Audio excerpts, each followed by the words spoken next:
दोस्तों, आज की कहानी एक ऐसे फौजी की कहानी है जिसने दुश्मनों से हारना तो सीखा ही नहीं, लेकिन परिस्थितियों से हारना भी नहीं सीखा। तो आइए सुनते हैं कभी ना हारने वाले और हमेशा लड़ने वाले फौजी की कहानी।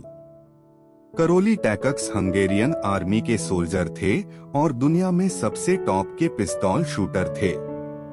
पुरुषों की 25 मीटर रैपिड फायर पिस्तौल शूटिंग में उन्होंने कई राष्ट्रीय और अंतर्राष्ट्रीय चैंपियनशिप जीती थीं। वह सन 1940 के ओलंपिक की तैयारी कर रहे थे और उन्हें पूर्ण विश्वास था कि वह अपने राष्ट्र के लिए स्वर्ण पदक जरूर जीतेंगे। लेकिन एक दिन सन 1938 में उनके सेना सत्र के दौरान एक हथगोला उनके दाहिने हाथ में जिससे वह शूटिंग करते थे उसी हाथ में फट गया और हाथ के साथ साथ उन्होंने ओलंपिक में स्वर्ण पदक जीतने का अपना सपना भी खो दिया।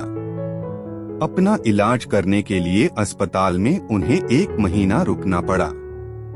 बाद में उन्होंने एक फैसला किया कि वह अपने आप को कभी कमजोर नहीं समझेंगे, ना ही खुद पर दया करेंगे और अपना ओलंपिक का सपना कभी नहीं छोड़ेंगे।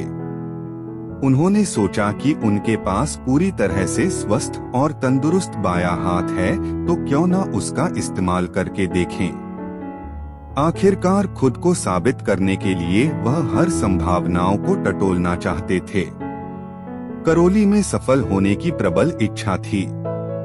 उन्होंने अपने बाएं हाथ से शूटिंग का अभ्यास करने का फैसला किया। इस तथ्य के बावजूद कि वह बाएं हाथ के खिलाड़ी नहीं थे, उन्होंने अपने बाएं हाथ को दुनिया में सर्वश्रेष्ठ शूटिंग हाथ बनाने का दृढ़ संकल्प किया था। कई महीनों तक उन्होंने खुद अभ्यास किया और यह बात किसी को भी नहीं बताने का फैसला किया।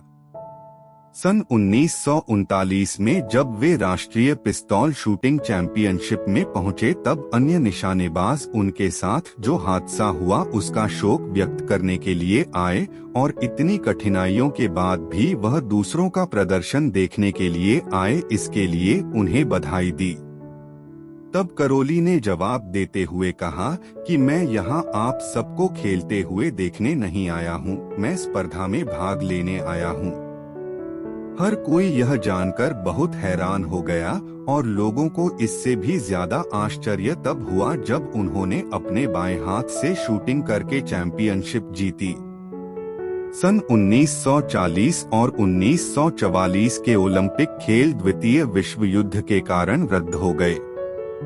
करोली ने अपना प्रशिक्षण जारी रखा और 1948 के ओलंपिक के लिए क्वालिफाई कर स्वर्ण पदक अपने नाम किया।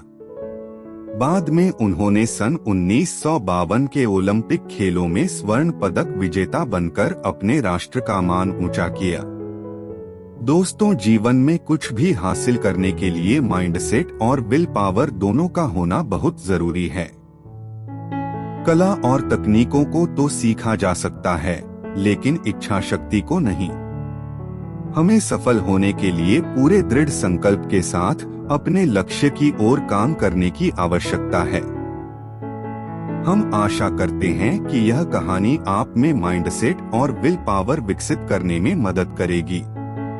करोली टैकक्स की इंस्पायरिंग लाइफ स्टोरी जानने के लिए और महत्वपूर्ण प्रेरणादायी टिप्स पाने के लिए तनिष्क शर्मा द्वारा लिखित किताब जरूर पढ़ें, जिसकी लिंक डिस्क्रिप्शन बॉक्स में है। ऐसे ही प्रेरणादायी कहानियाँ देखने के लिए कृपया हमारे चैनल को लाइक और सब्सक्राइब जरूर करें। आपके सुझाव हमें जरूर बताएं। धन्यवाद।